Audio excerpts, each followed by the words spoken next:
welcome to Delight and Fright. We have Delight, fright. Kat. We have Kat and our wonderful guest today, Mr. Larry Wade Carrell. Hello, it's Carol. Carol, Like Carol, Christmas Carol. Carol. The only Okay. person who called me Corral was the principal in school. And Mr. Corral, could you come to the principal's office? Ooh. It's Well, we cool. have an awesome, awesome show prepared for you guys, and I'm extremely excited to get the show on the road here. So we're gonna start off with one of your works, Larry. We're gonna start off with Jacob. I'd like to first and foremost begin with the trailer. I think the trailer is a very interesting. So I will play that now for our Okay. lovely viewers that are watching. Let's get the show on the road here. Awesome. I hadn't seen this in a long time.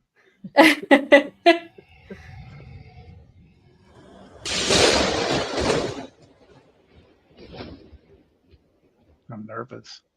Aww. Jacob Kale.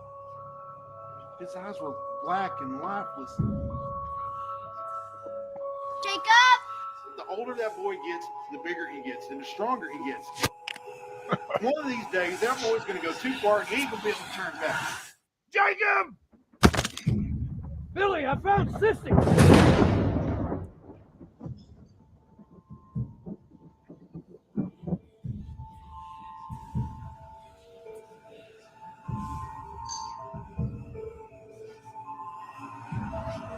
To the blood of the living we are required!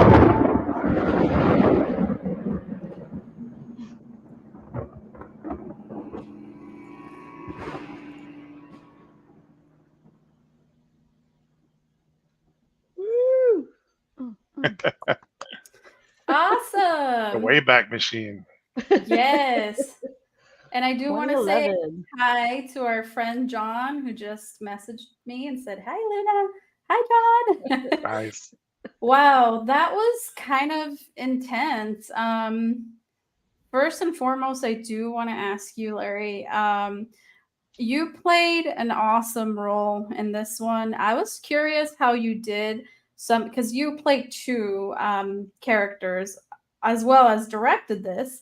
How did you manage to pull off the scene where the cop is fighting the stepdad and there's like they're like, it was in the same shot? Did you have to use a body double or what was going on there? It was just a really good editing, and I did use a body double. We were going to use my brother, who was like the same build and everything, and he wasn't available, and there was this guy on set that had been a big help, and man, we threw the rig on him, the wig, and it just worked out really good. We just shot the scene once where I was, the sheriff, and then we shot the scene again where I was his brother, and then it just cut together really well. Okay. Nice. Awesome. Awesome. Yeah, I was wondering what was going on there. And I did want to ask you also, so I noticed that in a few roles you played a cop. Is there a reason why you chose to play cops? I mean, you could have, hired anybody to be in this role. I just wasn't sure why a cop. Well, I think the correct term is that after me, the rest of it's called typecasting. Mm. Oh, okay. In fact, I met Fred Williamson at the American Film Market one year down in the lobby, and we were talking about that. And we were talking about typecasting. I said, "Yeah, I'm a sheriff a lot, or a cop, or a sheriff." He goes, "That's good. That means you're good. You're working. Typecast means you're working." Mhm. Yeah. Nice. Nice. Yeah, the funny thing is, like when I did Jacob and I did both parts, I didn't even it wasn't really all about directing or anything. It's just nobody would cast me as an actor. I was like, shit, I'm gonna have to write and direct if I want to get anybody to put me in a movie. So Right. never did catch on. I have to write and direct everything I'm in. Almost. Nice. And I know that Jacob takes place in a small town in Texas. And I notice a lot of your other films also take place in Texas. Mhm. And I'm kind of seeing a trend. Are you portraying Texas because that's where you're from or? Yeah, well, I guess you write what you know. Mm. With Jacob, it's definitely a case of having access to the people, locations, and because when you don't have any money or very much budget, you have to get really creative, and you want to try to get as much on the screen as you can. And it's hard to go off somewhere because you go to some other country or some other town where you're not connected and stuff, and everything costs money, and you can't get stuff done. Yeah. When we did Jacob, the first thing I did is I went to the local paper, to the Chamber of Commerce, said, "Hey, man, I'm coming here and I'm making a movie, and if anybody wants to help," and I put an ad in the paper, and like, "Hey, anybody got any vintage cars? You want to be an extra?" And we had a phone number. People called, and like the whole town pretty much got involved. Nice. It was actually pretty cool. That's Nice. awesome. That's Yeah, cool. That's yeah. cool. I was wondering, like, what was up with that, but that's interesting. That's an interesting take. I can appreciate that. Cat. And Thank you. and Larry, I loved the special effects is great. I was wondering in the scene with the that took place behind the Yeah. porch screen. Was that just you had that envisioned from the start, or was that just a trick to save on your budget that you had for special effects? Oh well, I got to give credit where credit's due. Christy Bull and her partner at the time, Gilbert, they did all the practical effects because we didn't really have access to a whole lot of CGI or anything back then, and I prefer the practical effects because I'm an old haunted Mm, house guy too, and I mm, just think you believe it more if you see it. Even today, things mm, like the original Hellraiser still stand up to me. Like I believe it, even though I know it's just like a bunch of latex and rubber and Vaseline. Uh, so that she gets credit for all the gory stuff and blood. Then my partner at the time, Stacy Davidson, is a phenomenal filmmaker, and it was his thought to use the screen door shut because we both agreed that it would. Not having a budget, getting people to believe this, if we could show you everything on camera without cutting away, it would be mhm. really intense and build up the intensity, and you would believe it more. But man, that night I almost died. I think we did that 9 times, and Oh, we were stupid young people. We were going full force, and I think it was like about the eighth time I was really getting tired. And it's like 2 or 3 in the morning, and Stacy says, "Larry, come here," and I was like, "Ah, what is it?" He goes, I said, "Did we get it yet? Did we get it? Because I'm really hurting." He goes, "Well, technically, I think you got." Oh, you broke out. uh-oh. Other no. Now? Oh, Am I there you back? There go. you go. All There right. you I go. don't know. I Yay. didn't. I swear I didn't touch it. But anyway, so long story short, Stacy takes me aside. It says everything good. He goes, "Well, technically," I was like, "Well, what the fuck does technically mean?" He goes, "Well, I feel like it was a little low energy." I was like, "Oh fuck no!" So I went and I got the actor who played Jacob Dylan. I took him over. I said, "Look, man, I know you're tired. I'm tired, but there's no way we're going out low energy on this thing." I said, "If I could get off the floor and I kick off, would it help you? Let's make this count." He goes, "All right." So man, I kicked off with my feet with everything I had. He launches me across the room, and I caught this old stereo deck in my ribs, and I Oh bruised, like shit. cracked a rib. And I go Ooh. down. It was real complicated because we were doing it all in one thing. So there were like about 8 or 9 people helping. So as I'd go down, I'd roll over. Christy Bull and her helper and somebody else, they're like stuffing my arm in the sleeve and putting on a bloody stump and all this stuff. But finally, it all worked out, and that's the take that's in the scene, man. And I remember uh, it was like one of the first times I cried on set because after that, I was not from being hurt, but just like just the whole emotion and you know finally getting it and all that. It was intense. Awesome. That's Yeah. awesome. Wow. That's And I awesome. wanted to ask about you've done so many things, Larry. You've been an actor, a director, an editor, a writer, digital effects, composer, sound editor, production manager. Your IMDb just keeps on going. So It's not always a good thing. of all these different skills that you've accumulated and roles that you've done within the industry, which of them did you enjoy the most, and which one did you find the most challenging? I enjoy all of them, And kind of the reason that is I never went to film school. I was some kid from Alvin, Texas, and my I loved movies. I loved special effects, and I love creating things. So I kind of had to teach myself. But one of the things I did is I would go and get on any set I could, even if it was a commercial or a industrial video, and I would do whatever it took just so I could be there, so I could learn. A lot of times I wouldn't even get paid. I'd go get coffee.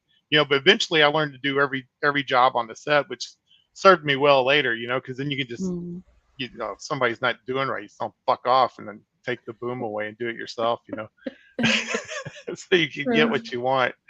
But it also helps because when the conversations now, when I'm dealing with department heads and crew members, I understand what they're up against, and I can get creative to help them solve it. And I can think ahead and think of ways to that it's not necessarily cutting a corner, but something that'll save us both a lot of grief. Because there's never enough time and there's never enough money, no matter what the budget is. You're always fighting the clock. You're always fighting the location. You're always fighting the sun. You know. Yeah. And Yeah. you had some amazing actors in Jacob as well, besides yourself. Yes. Are you sure?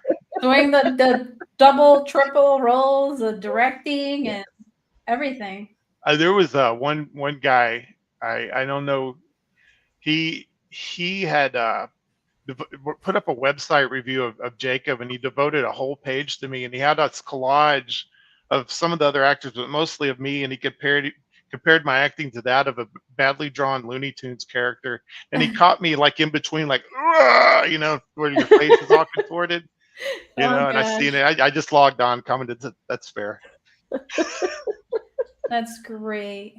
Yeah. But the I love the crazy old lady man with the white eyes. I was so blessed with everybody on that set, and Grace Powell, the girl that did Yeah, the Sissy, young she's still girl. going strong today. I mean, she's working all the time. She was on TV the other night, and I think she had an Amazon series recently. She's doing really well, and I'm really proud of her. Awesome. And hopefully Nice, one Was day this she'll her give me a first job. role? It Was was this her her first role, yeah, Yes. nice. yeah. Awesome. So, Yeah, Larry, in the scenes that you're acting, how are you directing when you're also acting? How do you approach that type of thing? So if I'm making my own movie and I'm like one of the actresses in the movie, what would you suggest? well, like I said, I never been to film school or anything, but I love movies, and I love movies that move me. And my whole thing about directing and stuff is just I watch the scene and we just do it until I feel it, move me, until I connect with it, and then see it happen on the monitor, and get teared up or something like that. And then when I'm acting in a scene with somebody, you can actually really kind of feel, but you always have to go check the monitor and play it back, because sometimes things feel different than they look on the screen, and then sometimes it's vice versa. But Mm, that's the whole trick to it, is just getting that emotional response you're looking for. Sometimes you get it on the second or third take. Sometimes it takes 10 or 12, and I just do it until we got it. And that's got to be rough because we know all artists are very critical of themselves. Well, it's To sometimes watch those like yourself over and over. it's sometimes those it's a double-edged sword, because like I said, there's a lot of you're a low budget filmmaker, and you're always up against the clock and time and money. mhm. Sometimes it's like you go and you write this great dramatic scene, and you're thinking, man, I want to get in there with this actor. We're just going to get in the moment. We're going to connect. We're going to pull this scene together. And it's like, okay, we've got, we got to be out of this location in an hour. Then you get in there and you feel the pressure. Like, I can only my fucking lines. And you're just calling line, line, and their feet. Broke out Oh again. no, we lost you. I don't know why it Oh, there keeps you muting without me, but it does.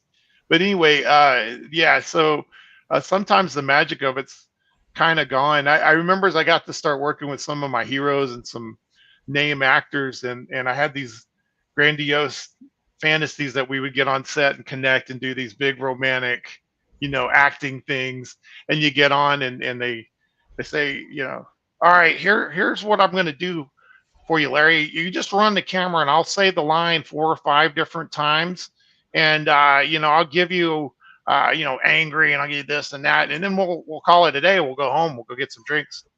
And I'm like, that's not fucking. That's not what I thought, But Right. then like months later, you're in the editing room. And you're like, this guy's a fucking genius. You I have see why he's everything I an need. A-list star. Yeah, because really, Nice. it's just all about the final cut and how you're telling the story and what you need to tell the story. And then did you get what you need to tell the story? And that's what I meant to ask you too about Michael working with Michael Bean. How was that? Did you totally geek out? Yeah, actually, I did. I geeked out pretty bad. I thought thought I'd hurt him real bad when we did the bar scene. A quick story, because I know you don't spend all your time on Jacob, but so we had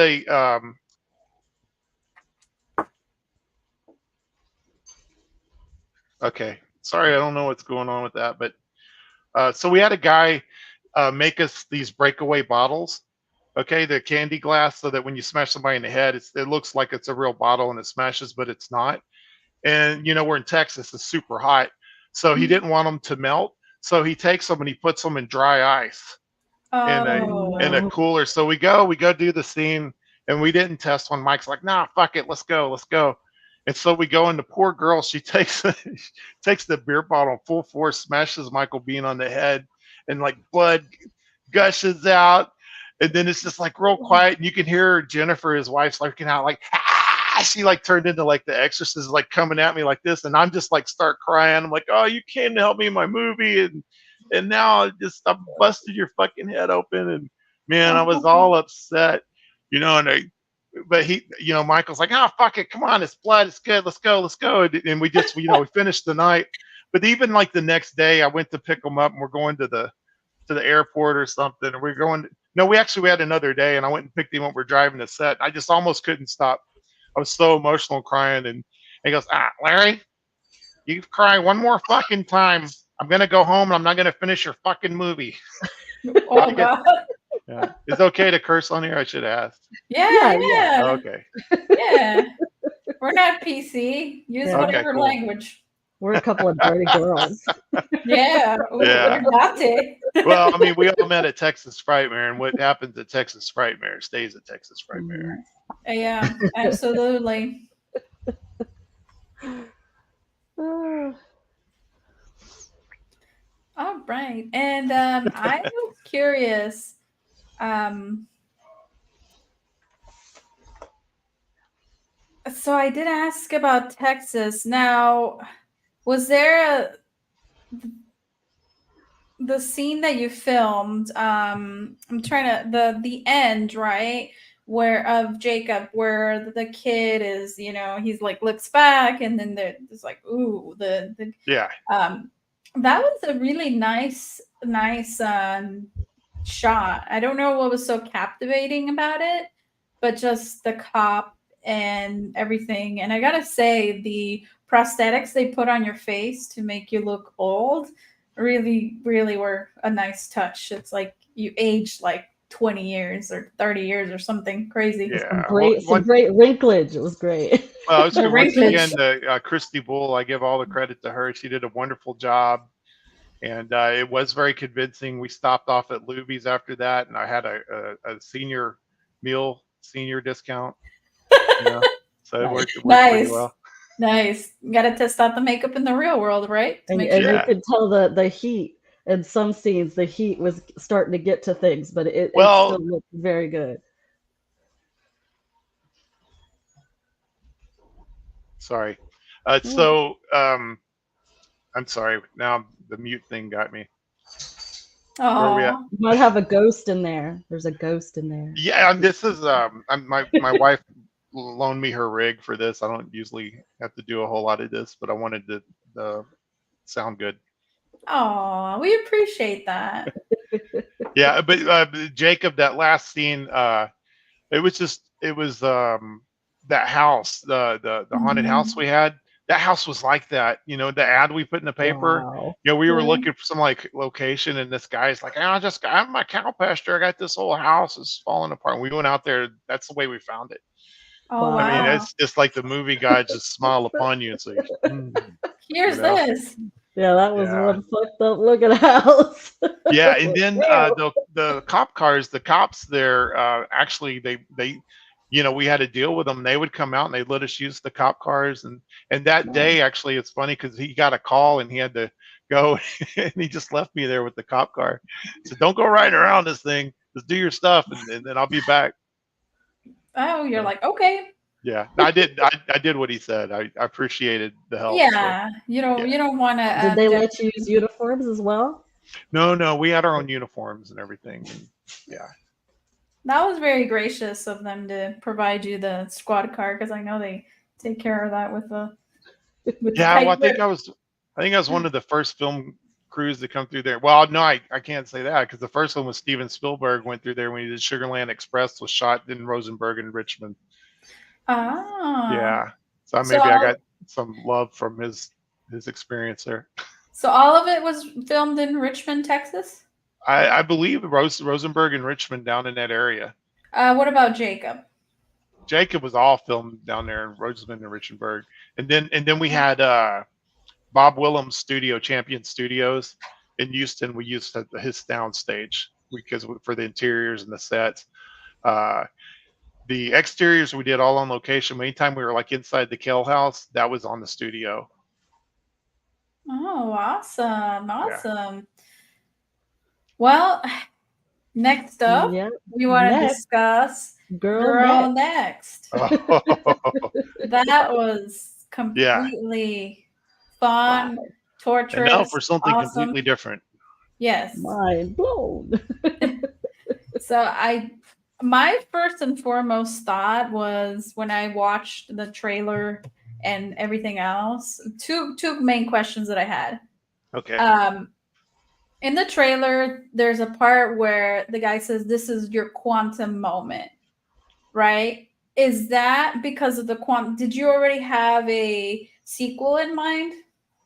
I don't know. Did we? Did you sneak No. it in there?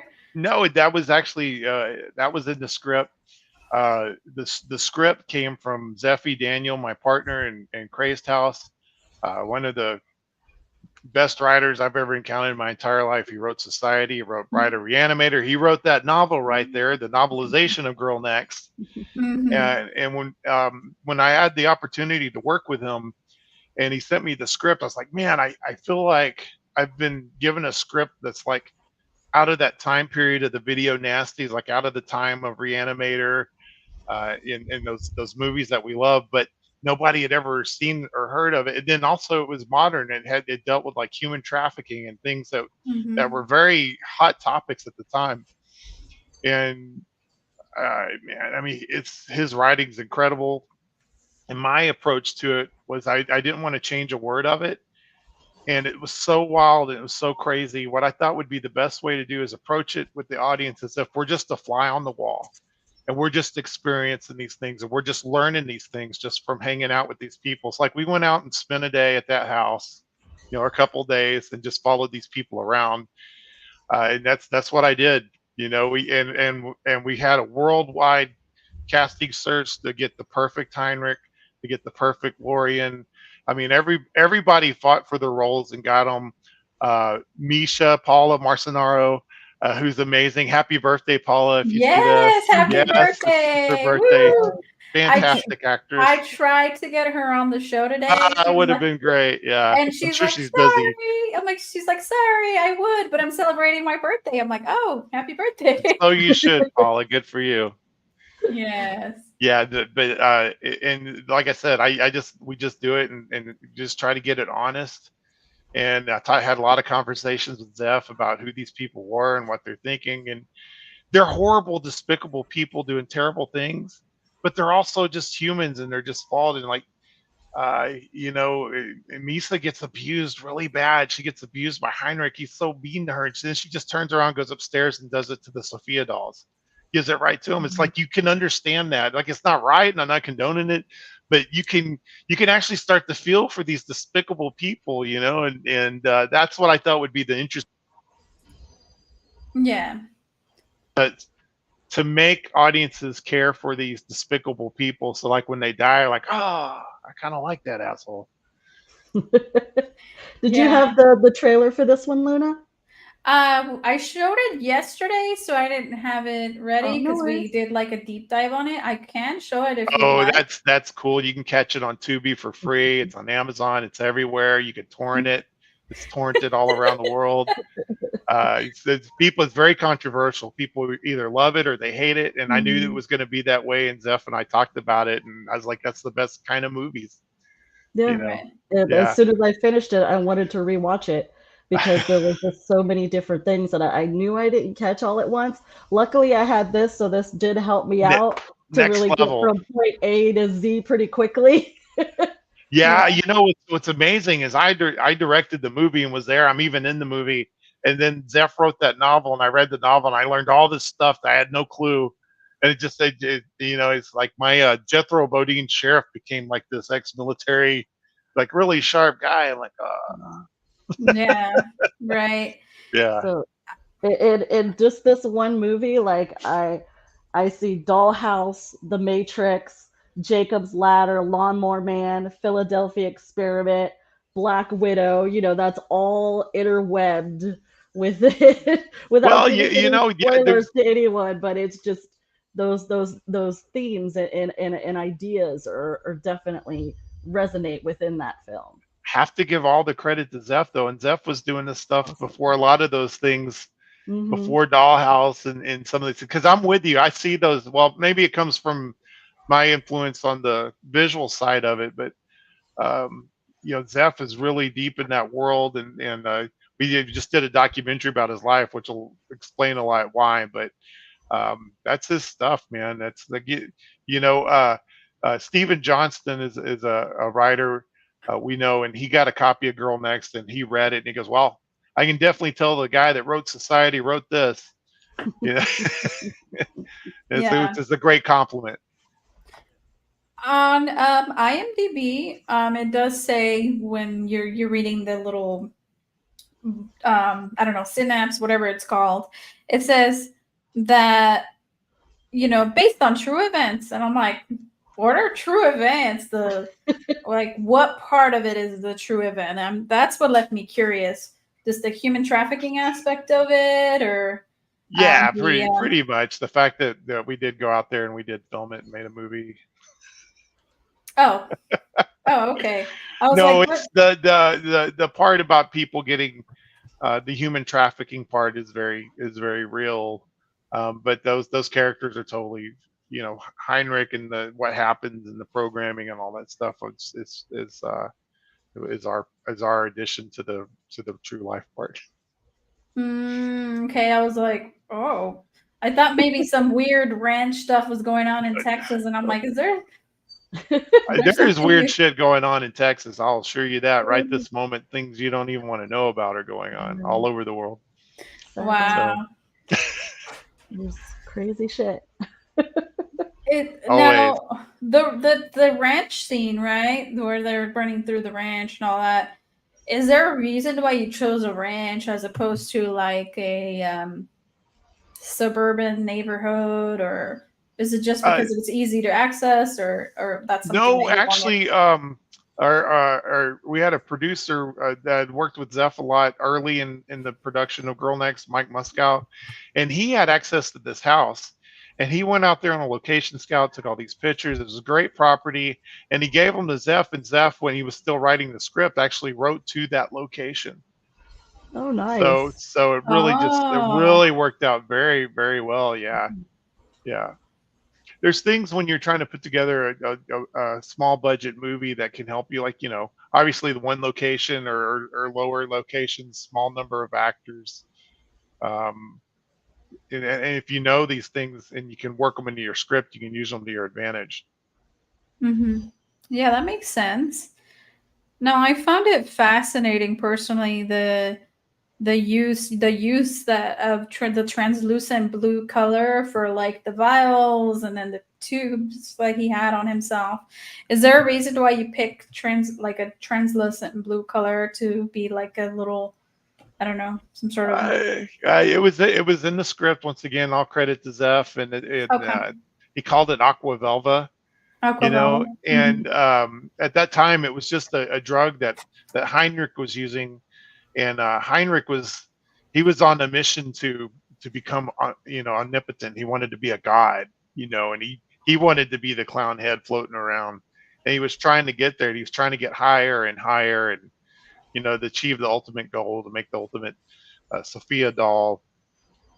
So that the Aqua Velvet was a great tool. And then actually, when we got on into Quantum Devil, it just kind of expanded, and we learned that the Aqua Velvet was actually quantamine and actually could be used to break dimensional barriers. And when we were in Girl Next and we were doing the hallucinations and stuff, I wanted to really slide in backwards, like from the real world, and kind of gradually bring you over. And at first you think like, are these hallucinations, and are they, and then when you get to the end, you don't know. You're just like, shit, I don't know. We've been in another planet. What is this? Yeah. Yeah, but it makes you think, and I love movies that you go back and you watch and you learn something new every time. I like movies that you can go with 5 people and you all sit and watch the same movie and you all came out and you saw a different movie and everybody's Mhm. talking and like, no, I think it's this, I think it's that. I think Yeah. one Exactly. I most love unforgiving those. thing I could do is sit here and explain to you what I think things But are. I'd much yeah. rather hear what you guys think things are. You Yeah. know, And That's why we did that pre-show I gotta yesterday, watch that. yesterday. so you can check it out and kind of see, our interaction together, and how we interpreted the film. I hate to do or to see things that's like explained. Like, no, you can't explain it. That's up to the person. I like to say an interpretation because everybody's allowed to see it their own way. That's the whole point. That's the art of it. Absolutely, yeah, yeah. Were Those you are the afraid that the Mhm. American audiences really wouldn't um, get it? Really wouldn't appreciate this type of film well. before you started Here's an making it? interesting thing. I was actually kind of burned out and didn't even know if I was going to make any more movies whenever Zeph came along, and Zeph and Mike, and they contacted me through my website. My wife kept telling me, "Hey, these guys are reaching out to you," and I was like, "I don't care. I don't want to. I don't want to." I was really depressed and didn't want to do anything. And she said, "Do you know who these guys are?" And I said, "No, I don't recognize the name." And then she said Zeffie Daniel was Woody Keith. I said, "Well, I know Woody Keith. He did Society." And then I found out who they were. I was like, "Oh shit, this is pretty cool." So I went and I met with Mike, and just to get to meet him, I wasn't even sure I wanted to do anything. And then Mike hooked me up with Zeff, and I think the first time we talked, we probably talked for like 4 hours. But Oh wow. the gist of it was like, yeah, we want to make this movie. We have our own money. We don't want to answer to anybody. We want to make a movie we don't want to see, and we don't want to pull any punches. We want to make a kick-ass movie, and we've seen your movies, and we think you're the guy to do it.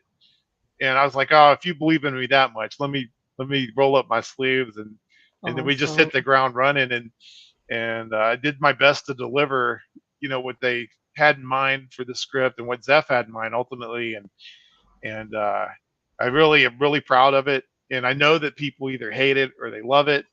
For the ones that love it, I think that's cool. For the ones that hate it, I think that's even cooler. Yeah. Because I mean, it's cool. You get an emotional response from an audience, which Mhm. is what we want as Yeah. filmmakers. But I really proud of the actors that showed up and were very brave, very trusting, and it really took some big chances. I mean, it was yeah, it's funny because like some sometimes I won't see the film for a while, and I will go to a festival or something. I watch. I'm like, man, that was hard to sit through. That's Yeah. pretty brutal. It's pretty rough, because I get desensitized because I live with the Mhm. thing for like a year and editing and things. But I'm really proud of it. I'm proud of Lacey and Paula and Marcus. There is no other Yeah. Heinrich. Right. He took that role. And Yeah, he did. yeah, and then Charlotte, Rachel Alleg, everybody just really that fucking sheriff guy fucking sucked. And that scene where he wanted to get Sophia to himself, I was like, "Ooh, Yeah. saucy." It's interesting. That's one of those days that we were just running out of time. We just had to do it, and I was really frustrated. I was just praying it was going to come together, but I was literally calling for lines between edits, and they were because I had most of it, but you get when you get lost in a big monologue like that, you need to pick it up. You don't have time to sit there and nail it perfectly. Sometimes Yeah. you have to get it in pieces. But I promise you, Mhm. it's a brutal, like a rape scene, but it was very unbrutal. It's done in little bite sizes, and Because I'm sure you had to desensitize yourself. You had to do a girl next. Pretty much, you had to separate yourself from, what you had to do to get through the scene. sometimes, yeah. But I mean, you always keep in mind too, it's nothing's ever like you think it is when there's like a film crew and there's like 12 or 14 people standing around and coming in and Yeah. powdering your butt cheeks, so they're not shiny. And how's my all right go? It's a sex scene sometimes the most unsexy things you can do, or just standing around naked with a Mm. sock on your junk. Would you like a modesty garment? Yeah. Nice. Well, I enjoyed Heinrich's prosthetics after he got all crazy and started sniffing it, and his face started falling off. So we well, it was actually Kat's thing, but we actually came to the conclusion that Heinrich was actually a doll. So he was programmed and was like part of the thing because his face started falling off, and I don't know, he was a And then we started robot to think thing. maybe we're all programmed. Well, are We we started not in a freaking out, simulation man. right now? Probably. I'm But I pretty gotta, sure I'm in a simulation sponsored by right? Bacardi. Ooh. That's the best simulation.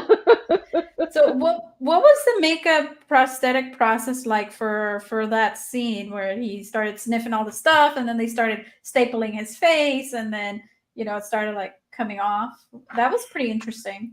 Well, once again, Christy Bull came out and helped. I mean, Nice. we're shooting in Texas with the hometown, so I called my hometown heroes out. She did a great job on the practical effects on that movie.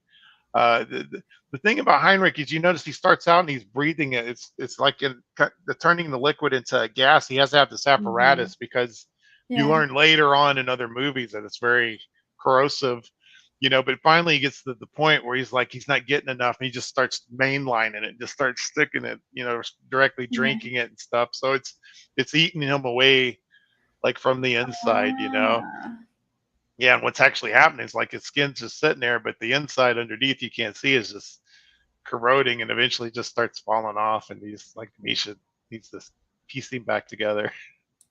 That was a funny line where she's like, "You need to go to the hospital." It was like the Uh, quantum hospital. no, my one of my favorite things is Marcus is amazing, but he was always in it, and that look he gives her when if you look at that look on his face when she suggests that. I mean, Oh if yeah. looks could kill, man, it's like daggers. Like, how dare you? Exactly. How dare you? How dare Yeah. you? Yeah, Yeah. that was a powerful facial expression when Those guys delivered 100%. I mean, I have so many favorite, but that's actually one of my favorite scenes too. If you'll notice, that's the only time in the movie when Heinrich finally admits, "Yeah, I do need you, Misha." Yeah, he's so mean to her the whole time. He's like, "Yeah, Mhm. And yeah. you realize they do care for each other. It's weird, but the more you get into it, like you realize they're kind of have a fucked up dysfunctional family, and they Mhm. do generally care for each other, and she really loves him. She wants to go back to the good old days, and yeah. Yeah, they're just puppets of they became puppets of their own, agreements that they've made with certain people, and you become a different person, if you go to the dark side too much. Yeah, It's well, true. yeah, what one thing I will say is that after we did Girl Next and we had so much fun, and I was told Zeph, let's keep going. Let's make a company and let's make a like a world. Let's kind of.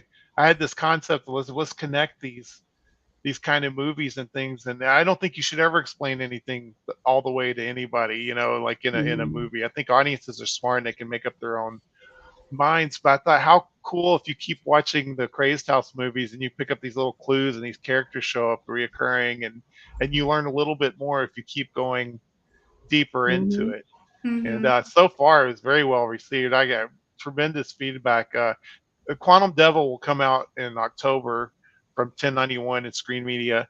and No. it's not out yet. But we did an advanced screening for the people at Frightmare. We had a Texas premiere, and I got great feedback, a great response, and Oh people came yeah. up with so many questions, that Uh-huh. had watched Girl Next, and or that after seeing Quantum Devil, they wanted to watch Girl Next because they wanted to connect it because we had a Q&A and I kind of explained the concept, and everybody was really, they love things to connect, and they love, it's like something you want to binge. Yeah. Yeah, we actually were there at Frightmare I and we got know. to see I know, that's where we met.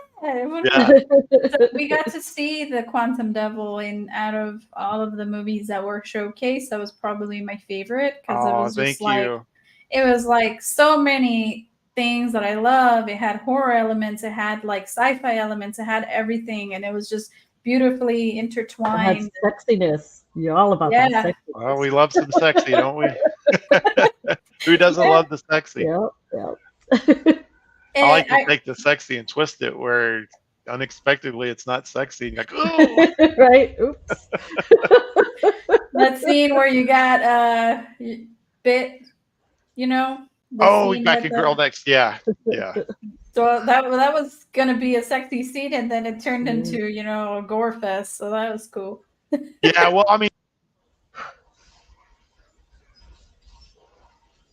that's the thing. It's my job as an actor in that performance was to get the audience to see how much I could get them to hate the sheriff, so that when Lorian takes him out, you want to jump up out of your Yeah. seat and like, oh Yes. yeah, And I love when Yes, she uses him as a puppet. That was just great. Like, here's a hey boy, and they're like, they fall for it. I'm like dying. It's hilarious.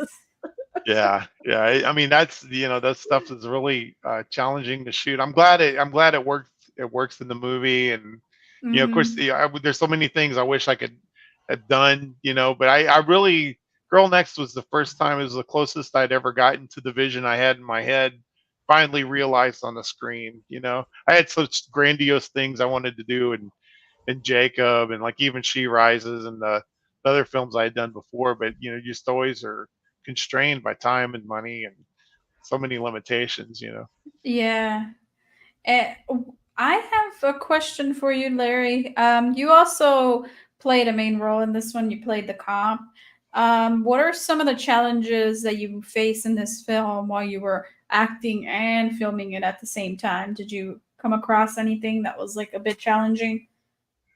Oh, it's Zeph says he wants to write a book about this one day, so I'll probably just leave it be. It's every film has its own set of challenges. But we had a very good crew, and everybody worked together in a very little amount of time. And yeah, I'm really proud of Girl Next, and I think it's done really well. It's wins a lot of awards, and not just here, Hmm. but like in different countries, and it's pirated a lot. Like I get these Google alerts all the time, and I mean, it is what it is. I'm just glad people are watching the movie. You're not I going to think show I up need at to the start door with putting a little, Metallica and be like, hey, yeah, Metallica, come with me. We got stuff to do. yeah. Well, I think I need to start putting a little thing. If you're enjoying this film, why don't you just put $1 in this PayPal, Right. or something like that. Probably would be better. Yeah. They have these links where you can say, buy me a coffee, and then it has a little donation. I don't know if you've seen Buy me them. a Bacardi. Yeah. Nice. Nice. That'll be nice. And so yeah, there's some great stunts in this movie also that was visually stunning. Thank you. Kat, did you have anything else before we get into society? No, I think it's time for us to explore the dark side of society. Wow. Okay. I'm ready. I'm ready for this one. So we're moving from fiction and maybe, based on true events Well, here's to uh full. sorry, the mute keeps going on and off. It's driving me bats. Yeah, so we got Girl Next, that you guys saw, and then Quantum Devil, you guys got a sneak peek there, and it'll be out in October. and it'll continue the adventures of the quantum realm, and you'll learn more about the things in Girl Next, and you'll meet a whole new group of people. Each movie will stand on its own. Like if you don't know anything about anything, you just sit down and watch the movie and have a great time. But if you've seen the movie or if you've seen the novel, and that's the thing, if you dig deeper, there'll be a novelization of Quantum Devil, and there's 4 movies in our quantum quartet that explore the quantum realm. It's the Girl Next, the Quantum Devil, Never Ever After is the one in pre-production now, and then we're gonna finish it up Ooh. with Dragon Island will be the grand finale. So Ooh. there's a lot to tune in for. You can check out and learn about all our stuff at crazedhouse.com. First 2 movies, though, Girl Next is the only one out, but October you'll see Quantum Devil, and then the rest are on the way. But in the meantime, an interesting opportunity came up, and as I said, my partner in crime, Zeffie Daniel, is a fantastic writer, and um, he wrote some of the classics. Like I said, he wrote Society along with Rick Fry. He wrote Society. He wrote they wrote Bride of Reanimator, which is God, come on. Bride of Reanimator is like one of my Right? favorites. Yeah. Yeah. Silent Night, Deadly Night 4, which is the only one of those movies that stands out. And Zeff says it's called, because of him, he calls it the fucked up factor. Uh, I like that. but he did a movie called Dementia that he wrote and he actually directed. He has a great movie called Angel's Tide that only came out in Canada, but we're working to re-release that under the Crazed House banner. He's just a fantastic writer. And of course, when we started working together, I, had all these questions like, what was it like on the set? How was it writing this and that? And then eventually he told me his story. And being a guy from a small town in Alvin, the things he told me were devastating. Uh, I guess just the dive right into it. He's a abuse survivor, and he had a very terrible childhood. He came up from a very, very wealthy family, and I'm talking generations. And I'm talking like his grandpa, like hung out with Nixon and was, hung out. He got Walt Disney started. He helped Conrad Hilton start the Hilton hotel chain.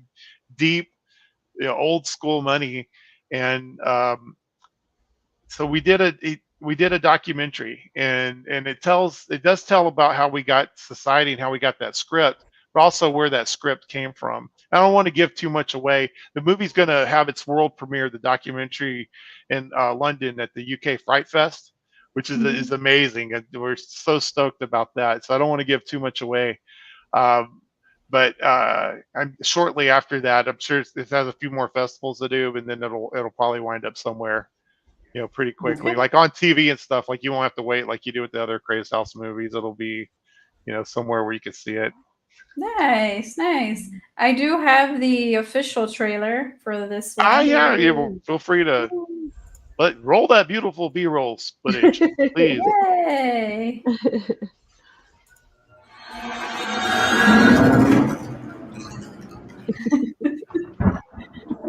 Love those dudes.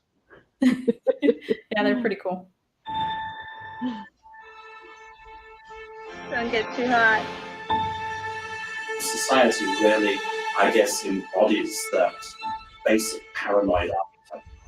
The notion that the whole world, the conventional civilization, society is blind to us. It is a microscope put onto an elite upper class. A lot of today's horror filmmakers like Gary Aster and Jordan Peele, you could just feel that they must have been watching this film on late night TV when they were growing up. The upper class, hey, you're a different species from us. Basic concept of this whole movie is the paranoia. The rich are truly different. I wrote the screenplay and didn't know what I wrote. In case you don't know this is real, it's real. It happened. When Woody Keith wrote the script for Society, he thought he was writing a piece of fiction. It turns out Woody was exorcising demons. This is an autobiography. You subconsciously or unsubconsciously wrote Society, not realizing that it was things that happened Literally. to you. Journey back through the rich history of California, and you will find Keith there. He wanted to please his parents. He wanted everything to be fine. You know, he loved them. It's supposed to be a loving family, and yet some really unloving things happened. Well, what I saw when I was a child was, there was satanic ritual abuse involving children and adults being groomed for sex. Thought I was going to die. We're essentially being set up for sacrifice or use as fuel or breeding stock by a privileged, inhuman elite. Well, in the words of some of these people, like in the words of my own mother, it was like, well, that happens to everybody. If you've got so much money, so much time to waste, what are you going to do? You're going to sort of like exercise probably the worst tastes and the worst sort of extremes that you're ever going to go through. These people are everywhere.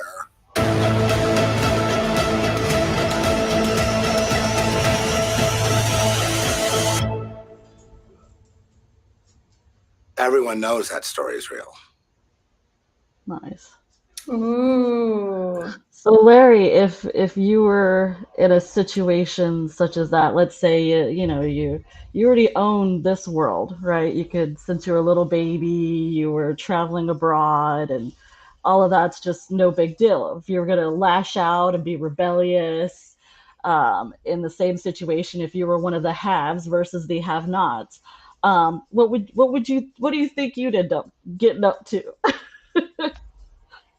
What you mean, like in regards to the documentary? Yeah, like summon Satan. I mean, why not? You rule this world. Let's Oh rule yeah, the yeah, rest, right? It's just, I see where you're going there. This movie was one of the hardest things I ever done in my entire life. And you've seen my other movies. All day long, I'll rip people.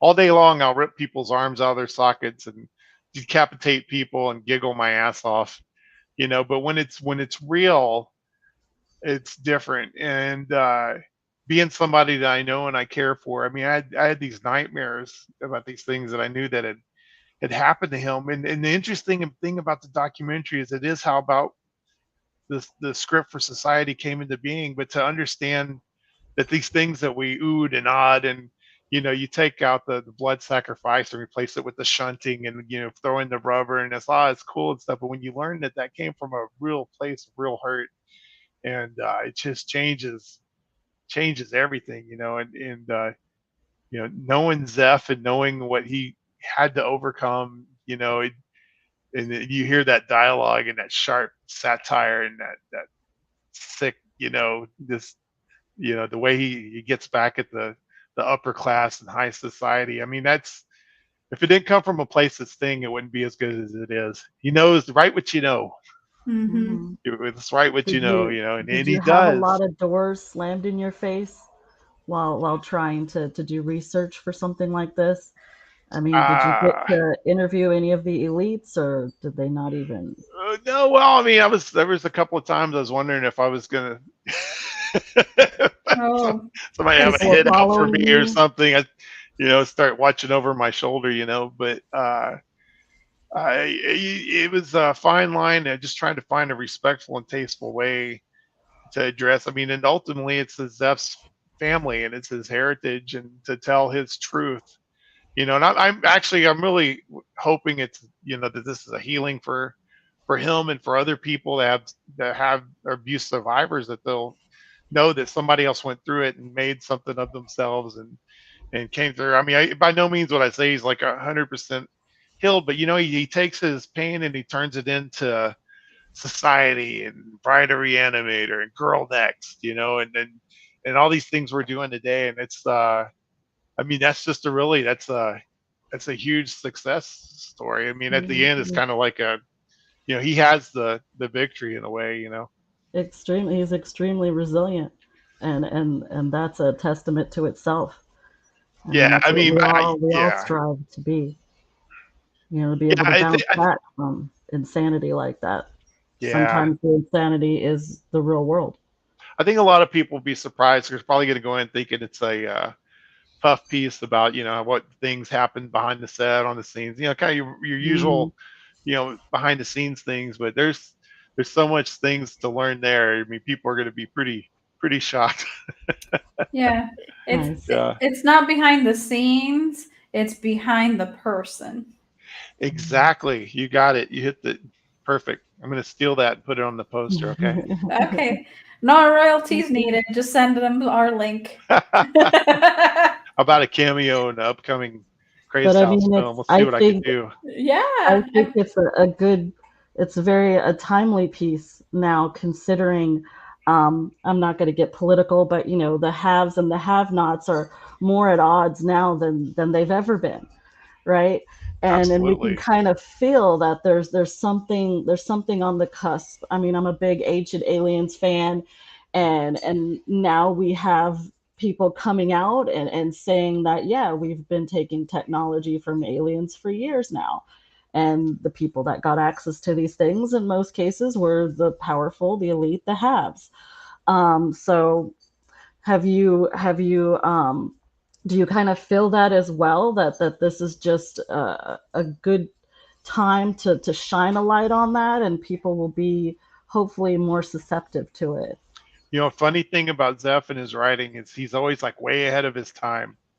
And some of these things he's writing, like now, they're like, it's almost like we almost missed it, because it would be cutting edge when he wrote it. But now some of these things are just they're on the news every day. I used to, when I first started hanging out with Zeph, and he'd use these terms, and I'd never heard them before. And he'd talk about gaslighting, and he'd talk about gang stalking and stuff. And now you turn on the TV, and there's your mainstream media using these same phrases and talking about these things, and it's it just blows your mind really when you stop and think about it. Maybe, but Zeph's story is as wild as it was. It's like you hear these other people coming forward every day, and you learn that little neighborhood in Beverly Hills had some not so nice little secrets. And Mhm. his story is not just his alone. Like there's other people that have come forward. I ran across the most amazing interview with Mel Gibson. You might have seen it on YouTube, but from like Mm, in the early '90s or something. And okay. he's you got to look it up. I'll send you a link. But Sweet. he's just talking about all the stuff in Hollywood that that people always thought, that's preposterous. That would never. And then you got Mel Gibson. It's his eyes are wild. He's like, oh yeah, it's all real. Mhm. And we Yeah. just think it's a lot of things are, yeah, it's just the drugs. Well, but No. and this goes back to the whole mission statement kind of Craze House, or kind of even myself, and how and why I make movies. I think it's very more important these days than ever that people have some sort of escape. And for some of us, our favorite is horror movies, science fiction movies, but that you have the ability to go sit in your living room in your underwear and for 90 minutes have your mind blown, or just watch some wild and crazy shit. And for 90 minutes, you're not worried about the rent. You're not worried about, your family's sick or going to the hospital. I mean, your mind's blown in these little vacations. I know when I was a kid and I used to get depressed and get picked on and stuff, and I'd go home and I would spend an hour and a half with the Ghostbusters or with Indiana Jones or something, and it just kind of got you through sometimes. And I think these days, especially with the things going on, and I won't talk politics either, but Mm, we need some fucking escapism in the yeah, for highest, sure. best we can Yeah. get, that and a And a bunch of quick Bacardi question. or VOD. Yes, Bacardi. And a quick question, was he the firstborn son in his family? Is he the oldest? I think Zeph is old. He had a brother Rick, and I think Zeph is older. Yes, and I'm the Interesting. firstborn son in my family, Interesting. and I was Because born when on there's January. sacrificial things going on, that's usually Yeah, yeah, the first sacrifice. yeah. Oh yeah, it's pretty wild, man. I'd be interested to hear your thoughts after you get to see the documentary. Oh yeah. We'll Absolutely. we'll definitely make a video. Yeah. We'll have you Yeah. back if you got time. If you got Sure. time Well, for if us. you guys would like to have Zeph on, man, I can certainly arrange that. Oh, It's such a absolutely. joy to talk to him, and he's got so many stories about all the way Wow. back to Society and Bride of Reanimator and Silent Night, Deadly Night 4, and he's Oh yeah. he's my partner in crime, but he's a cool guy, and it's always a Awesome. treat. Yeah. Yeah, for Yeah, sure. and we would love I'll it try if not to you get could. too twitchy and nervous. Oh Yeah, no, he's that sweetheart. Yeah. aw. Yeah, if Yeah. you could connect us, that'd be great. We'd love to collab and do that. That'd be fun. Yeah. Oh, done deal. Yeah, absolutely. And you said your birthday was what? Well, I don't know. Do I want to say that down here? I don't know. You were about to say it. Then we got sidetracked. It's January 11th, 1971 at 1:11 a.m. At 1:11 a.m. Now we can star chart you. Ooh. That's okay as long as I got these glasses on. You can't tell I've been drinking. Oh. He's got the They Live glasses. He can see we're aliens. Uh-oh. Oh no. Damn it. Nah, I'm pretty human. I would have known if I was an alien. I would have had a You'd be lot more money. surprised. Yeah. I've This always felt life like you an know alien. isn't the life you know. This is a construct. Yeah. So last question that I have for you before we let you go. You did mention that you were gonna have 2 more movies. So after Quantum Devil, it would be 2 more. Yes. Are they sequels, or they're their own movies just based in the same kind of realm? Any of the movies, you don't need to know anything. You can go sit down. You're gonna get the full experience. You'll meet the characters. Will be introduced. You'll find out. You know what I mean? They stand alone. But Standalones. for those in the know, for those Crazed House folks, that keep up with things and read the novels, there's so much stuff we try to layer in there. And like I said, I like movies you go back and you watch over and over again. You're trying to figure things out, and like, what the fuck with those seal men? Did So it you're make sense? making your own twisted Marvel universe. I love it. I love it. In a way, I mean, people have been making universes before Marvel, Yeah. for a very long time. Nice. Do you have any expectation when that's gonna be releasing? Do you have any I would like it to be in 2025, or is it still You know too what? early? I won't put any dates on it, but we're working as hard as we can. And Nice. we are officially in pre-production on Never Ever After. Ooh. And we so far, since we started with Girl Next, we haven't stopped. And Oh, it's wow. really been tough though, because we wrapped Girl Next and the pandemic happened. Mm. And then we went right from that into Quantum Devil, which we shot in Serbia. I went over to Serbia during the pandemic and shot that movie. And now we did take kind of a break and did the doc. I mean, we've been working nonstop, and we're in pre-production now on Never Ever After. And then hopefully we'll go right from that into Dragon Island. We do have scripts for everything. Nice. And So you want we have other movies we want to do too. And like I said, you can look for the Angels Tide re-release. It's only came out in Canada, and it's a really cool film that Zeph and his wife did. And they showed it to my wife and myself, and we just fell in love with it. And Zeph has a really cool concept of doing a wraparound to kind of bring it into modern time, So we're working on that, and then we have some other projects we're working on. Zeph's really inspired right now with this hospital horror thing that's just fallen out of him, And he calls me and he tells me all these things, and I'm just like, swing from the rafters, brother. Don't hold nothing back. Just write it down. Just write it down, and we'll sort it out, man. But man, he's doing a great job. He's actually writing in novel form. He started off doing it kind of as a performance piece, like a live novel. He would get on there and write randomly when he got inspiration, and do like a chapter and just drop it.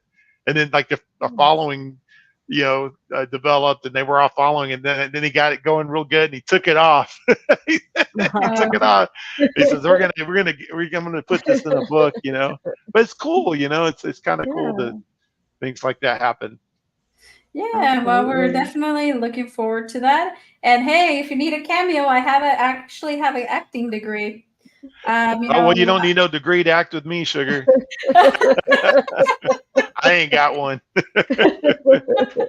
It's funny because I'm from Los Angeles, and my school had a program that it was like a high school, and after school program, you know, how you could do like, you know, hours for certain things. And we had a professional acting degree that you could get, and you would train with like professional actors. And so I actually got my degree from doing that. And yeah, it was a lot of fun. It was rehearsals were rough, and then like all the blocking was like, no, it's not there. You're 2 inches apart. And I'm like, come on, let us just play, let us just act. And then Yeah, if you that's were one awesome. inch, yeah, if you were 1 inch too much to the right or to the left, the directors tend to get a little annoyed with you. But it was a fun learning opportunity, and Nice. you know, that's That's I guess cool. when you live in LA, that's what you do, right? Like Acting I said, degrees. that's what I did. Just I went and we got on any job I could that was film related, commercials, you know, whatever, doing whatever, holding the boom, you know, running coffee. I didn't give a shit. I was learning, you know, because when I wasn't running coffee, I was over there asking the camera guy, you know, why does this look this way? What lens Yeah. is that? You know, how did you make this? You know, and that's the way you do it. You know, it's the best you can. That and showing my age here, but DVDs were a treasure trove. Like every DVD had this amazing behind the scenes stuff, which basically was like a film school in every movie. And you could get back there. One of my favorite ones was one of the Mhm. releases of the original Chainsaw Massacre. It's just a Yeah. treasure trove, you know. Yeah. Um, Eli Roth, like I barely even watched the movie very much, but Eli Roth's first movie, what was the one with the girl that this is all teeth, the flesh eating bacteria? Oh, yes. I What's just it drew a called? I'm blank sorry, the name just myself. escaped Yeah. me. Amoeba. No, No. it's like his first big movie he did. Like I said, I Yeah. didn't pay much attention to the movie, but he has these commentaries, and then he has one commentary, like does the one with the cast and this. And he says, "This is my commentary. It's me, the director. But fuck everybody. I'm going to talk my shit here." And that's like the one you get like all the information on. You know, it's just like it's cool. It's like having sitting down with a working director and having them tell you, you know, shit. And if you pay attention, you can just learn a lot from, you know, from anything really. Yeah, yeah, just hang out in anywhere where they're filming anything, and just kind of, oh, here's some coffee, and then start making friends. Network. Cabin Yeah. Fever. I knew the Yeah, you name got it. Cabin was in it. Cabin Fever. Yeah, Yes. when I first saw that, I was like, yeah, I'm the dude that takes the beers and goes out in the woods, but I don't fucking come back. I ain't Yeah. coming down. It's a fun movie, you It's know. great. The finger bang misfire. Nice. Yeah. It's a really good movie. Any shit that makes an With audience me, go, it was watching Aliens, listening to the commentary for Aliens, and I was just like captivated. See, yeah. in my school, we had a mixed media program where the teacher would show us movies and then we would discuss them and interpret them. So I went to a very difficult school. I wasn't in LA, but it was a rough school. But then we had an awesome teacher, Miss Krutchik. Love you, Miss Krutchik. Nice. She was like my Jewish mama from another. Cool. Yeah. She would show us some movies that were like crazy, and she'd be there with a piece of paper, like covering up the naughty parts, like, don't look, kids. Damn. Today, she probably would have been fired. You know, everybody's so picky. But Well, you know, it that's was one thing. great. If you guys get the chance to talk to Zeph, Zeph's the only person I know who was actually a trained screenwriter. And he, you know, he grew up Ah. in Beverly Hills, so he used to go down to the Writers Guild. And he would just spend an afternoon checking out scripts, you know, reading the good stuff, and so he actually was on staff at a studio. He was a studio writer, you know, and he would do spec scripts and stuff, and there was a script doctor for a while. So it's interesting to talk to him, and also growing up out there, he's got some wild stories, man. Like it just blows your mind. Like he Mhm. told me about, you know, his buddy, it was Jack Palance was his dad, and they went and spent the night at Jack Palance's house, and he got on the drums fucking off, and Jack Palance busts the door open, tells him quit playing the drums, and sends him home. Man, can you imagine? You know, like Jack Palance, you know, it's like the guy that.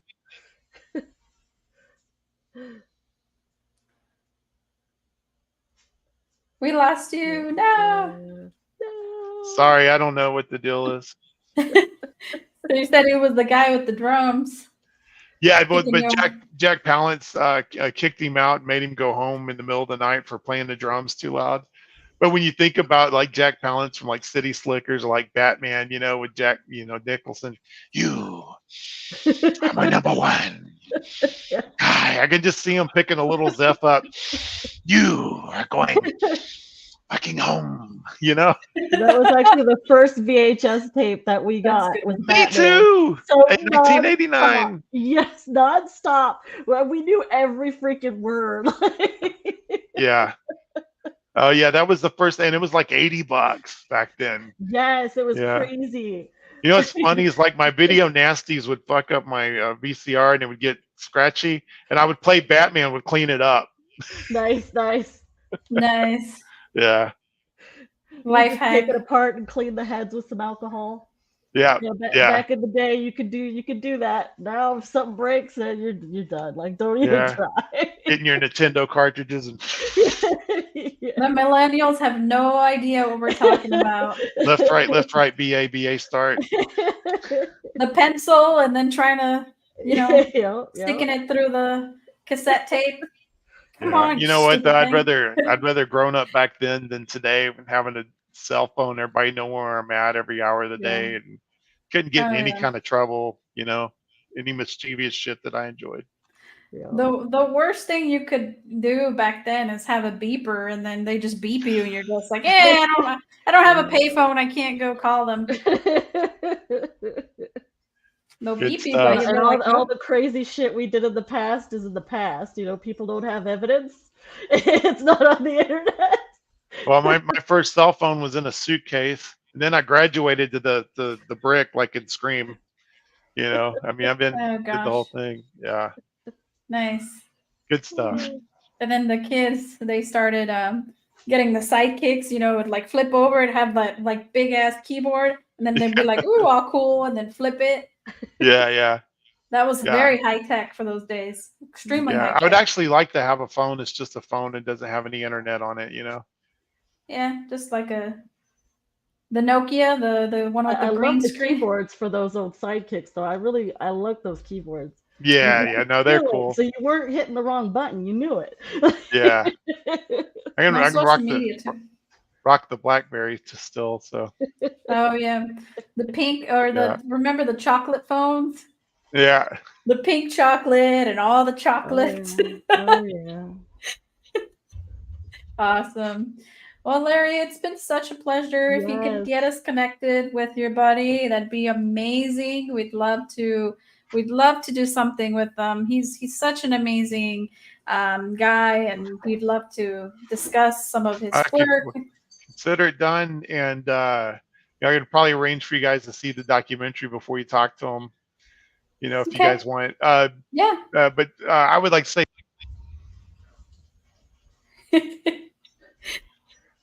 I would like to say thank you to you guys, Delight in the Fright, and for having us on, and for the support of Crazed House and helping us get the word out there. We're not a big studio. We don't have the big budget. We don't have the big Marvel money, but we have a lot of heart, and we care about what we do, and we put a lot of passion into it. And like I said, we do it for people to enjoy, for them to have their vacation. And I know it's not for everybody. For the ones that it is for, they really seem to like it. So thanks for helping us get the word out. Yeah, absolutely. Thanks for having me on. And you have something that Marvel doesn't have. The ability to say yes to things like this. If I were to ask a Marvel producer to get on a talk show with us, they'd be like, "Go fuck yourself. Who are you?" And, maybe in a political correct way, maybe I'd get a letter. Well, that's why we were at Frightmare. I wasn't anybody. I was some punk kid trying to make my movie, Jacob, and Lloyd was very kind to me. And I didn't even have a movie yet. He let me bring my trailer out and showed the trailer, and then people got all pumped up. And then the next year I came back and I had my movie, and but I connected with people and I met fans. I stayed, and I remember after Jacob, we stayed and signed till we ran out of little posters or little giveaway posters. And I stayed and just talked to people and made connections. And so things like this important. Things like Frightmare are We important. appreciate you sharing the love. Yeah, well, thank you. yeah. I mean, we're all in this together, you know. And at Love the end of it. the day, I'm just a nerd, man. I love movies. I like, I like making fake shit and ripping people's arms off, you know. And as a kid, I used to get toilet paper and latex, make my shit up like Freddy Krueger, you know, Nice. making Freddy With clubs out of the my kitchen mom's. knives. Like Yeah, kitchen knives and coffee cans, you know, still in my dad's car charger, and I'd wire it up the wall and it'd spark when I went down. Nice. Yeah. Nice. Well, thank you so much for giving us the opportunity to come No, the chat with pleasure's you. mine. Yeah. Anytime. Thank you so much. And thank you. We're looking forward to future collabs. So, guys, stay tuned for some announcements maybe in the future. Collabs. Yes. I'm down. Yes. You got your beard, your little man chew. I love it. Yes, definitely. Thank you. All right, everybody. Thank you, Lilith, for hanging out with us. Everybody, it's been such a pleasure. Next week, we're doing something a little bit off the radar. We're interviewing a director, or I should say creator of a social media app, but that's all horror. It's called Slasher. So, yeah, we're going to promote that, and you guys, should enjoy that. We're going to talk a little bit about tech, how that affects horror, and some fun stuff. So stay tuned for that next week. And yeah, thank you guys. Bye. Bye.